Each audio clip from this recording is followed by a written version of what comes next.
Every religion has two aspects, spiritual and cultural. Interestingly, the spiritual aspect of all religions are same. The great Indian historian Sir Sitaram Goyalji used to believe all religions have same spiritual goal, to realize the ultimate truth.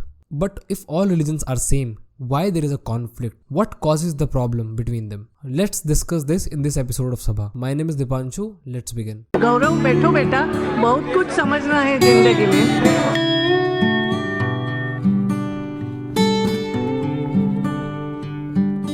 According to some estimates, there are 4,200 religions in the world, and out of these, the three major ones are Christianity, Islam, and Hinduism. All of them are present in India too. With the presence of all three in India, we have also seen a conflict between these in last few centuries. Though most of the followers of these religions are converted Indians, so why there is a conflict between the people of same country? The conflict between them is for a simple reason. Culture. The culture that comes up with the religion. Religion and culture goes hand in hand. Cultural and religious practices are more of a consequence of geographical locations. Culture, ideas, tradition are made by the nature of the land where they belong from, or the religion originated from. Culture and spirituality combined is known as religion. Since culture is heavily influenced by the natural selection and the environment, it brings up multiple things like food, cuisines, practices. Whereas spirituality has no clear identification, the cultural side of the religion gives identity to the follower. And that is the reason why Pakistanis and some Indian Muslims consider Turkish rulers as their own. Nowadays, culture has more dominance over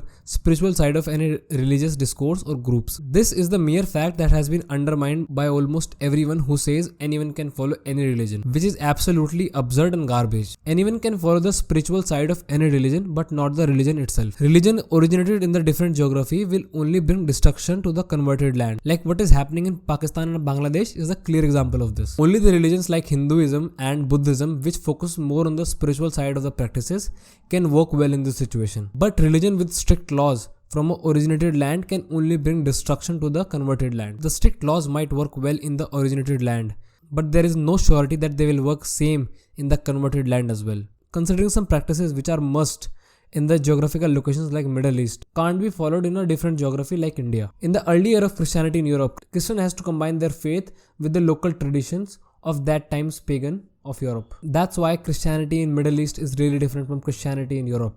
The cultural difference between the religions are the main problem here. Culture and psychology have close relationship, as culture influences an individual's behavior, attitude, values, morals, and a lot of things. Culture shapes the way people think, react, feel, and these cultural influences can be seen in people's behavior and mental process. After the conversion, when the culture has been imported from a foreign land, it can create a lot of conflicts. When people are forced to adopt a new culture, they might feel threatened. They might feel they are losing a part of themselves. And this threat can cause identity crisis, which is pretty prevalent in the case of countries like Pakistan today. Psychologically, this can lead to losses, grief, and even trauma. Another psychological reason of conflict between the religions is that people of host culture might feel threatened or being replaced. This can lead into the feeling of insecurity, anxiety, and even anger in some cases. And you can see this kind of anger in any Indian political rallies, which are somehow influenced by religion. Additionally, people in the host culture might not understand or agree with the values, traditions, or even some case ideas of the converted or imported religion or the imported culture, which further creates conflicts and tension between them. Another psychological aspect behind it is simple. People have different brains and different way of perceiving the ideas. They have different way of dealing with new ideas, new traditions, new culture, and a new way of life. They have different ways of coping up with change and different ways to see the world. When people are confronted with the religion and the culture which is vastly different from their own, they have a difficulty in understanding it and even reject it outright. This creates a sense of alienation, which furthermore can lead to conflicts and tension. And you can see this is very prevalent in India too, that one side didn't understand other side and other side didn't understand the first side. One another reason of this conflict is the cultural superiority complex. Considering your own culture as superior and the way of life you're living with your culture as righteous and the only truth. This delusion creates most problem in the world. It is also a kind of group narcissism, to be honest. In this kind of narcissism, some people also argue that if you're not following my type of religion, then you're going against my religion or my culture. They kind of bound you to follow their beliefs, their ideas, their tradition, their culture. See, in most conversions, they are not giving you new gods or new divines.